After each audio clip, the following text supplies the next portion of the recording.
While COVID-19 is frequently compared to the Spanish flu pandemic of 1918 that killed 675,000 Americans, fortunately there are three major distinctions between them. First, in 1918, physicians had no idea what they were fighting. Second, very little data about this mysterious disease was shared across borders, even within the United States. And third, it took scientists over 20 years to develop a flu vaccine. With all the sheltering in place and mask-wearing orders, it may seem like the end of life as we've known it, but here are three major reasons why it's not.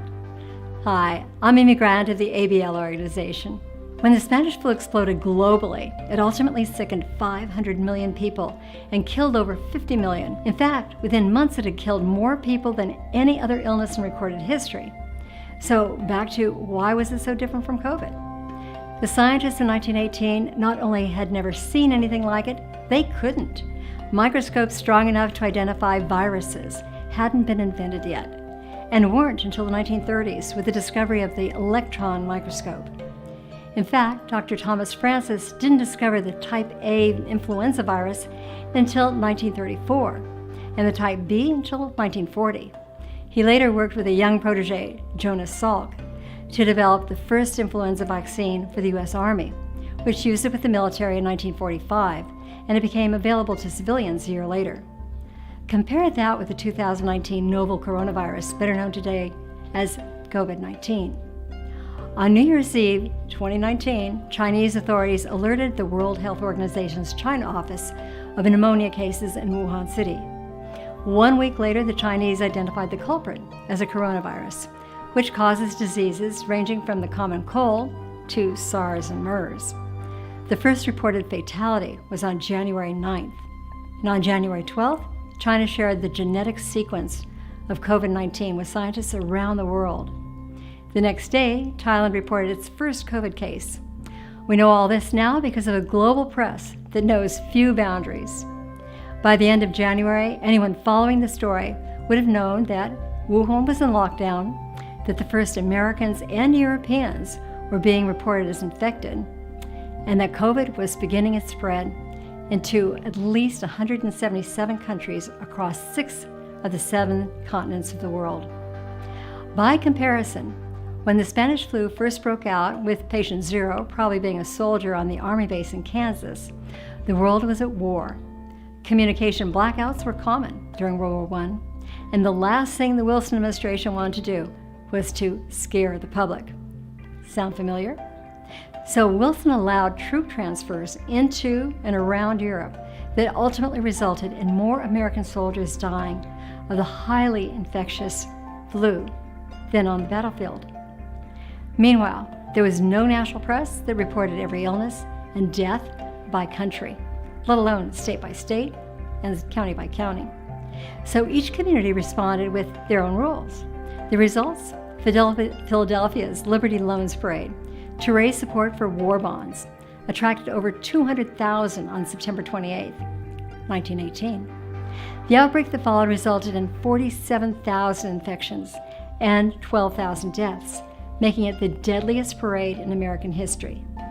Meanwhile, cities throughout the Midwest fared much better than not just Philadelphia, but their East Coast counterparts throughout the pandemic. Finally, in the absence of a cure, let alone a vaccine, the Spanish flu pretty much went away after the weeks that come to it, including my great-grandmother and uncle, who was just 3 at the time. And the survivors developed collective or herd immunity.